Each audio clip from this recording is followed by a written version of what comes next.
If you live on or below the poverty line and times get tough, you have absolutely nothing to fall back on.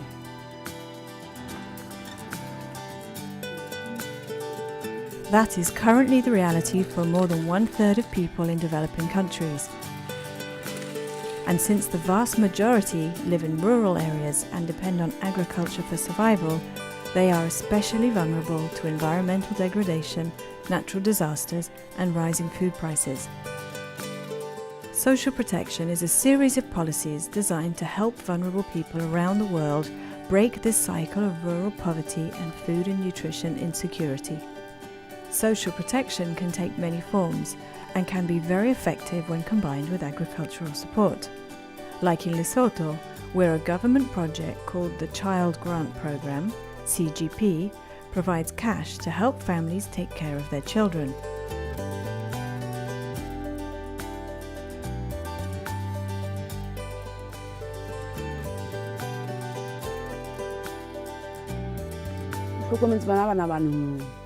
I'm taking care of 4 kids.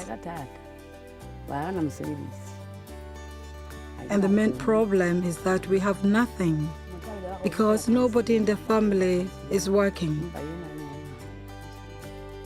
We depend entirely on the child grant that we get from the council.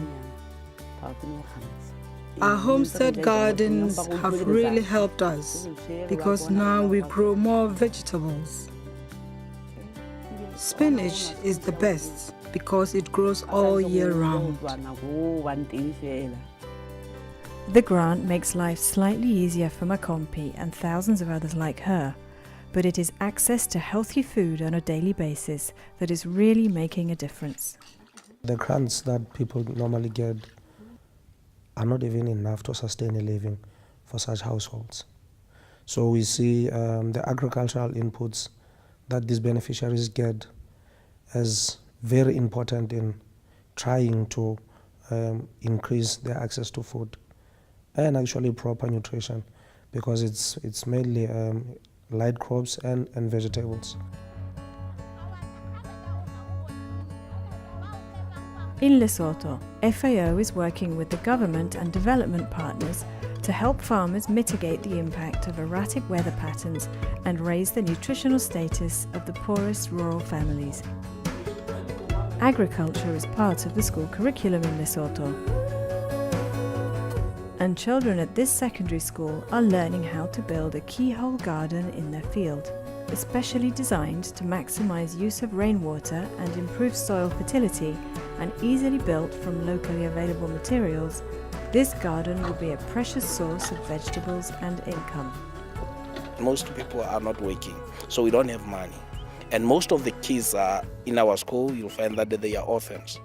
So that means there is nobody who is providing them with money or who can provide them with food. So in school here, we are providing them with those basic skills in agriculture so that they can produce something at all. It is tough work, but at least this is a safe way to get healthy food and even earn some money by selling some produce, which means these children don't have to resort to other, riskier ways to survive. My favorite subject in school is agriculture. Mathematics. Today I've learned about a keyhole garden, and it is important because through this climatic condition, it is helpful to us. Yeah. And I think I can do agriculture, and I do it. We can eat the vegetables when we grow it. Yes, I like it. And I will do it.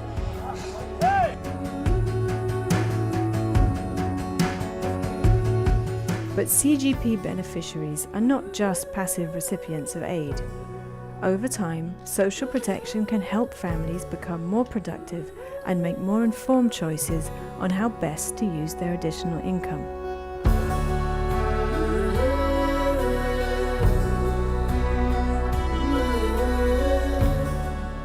The availability of cash only will certainly help in some aspects of the limited options of the families when they are poor or vulnerable. But when you combine the cash with adequate information on new agricultural techniques that are adapted to the climate change, for instance, then these programs can bring some alternatives that help them in concrete terms.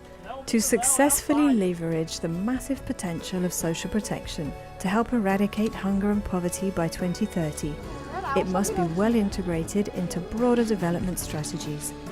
Social protection can't solve all the problems faced by rural populations today, but it can play a key role in breaking the cycle of rural poverty, food and nutrition insecurity.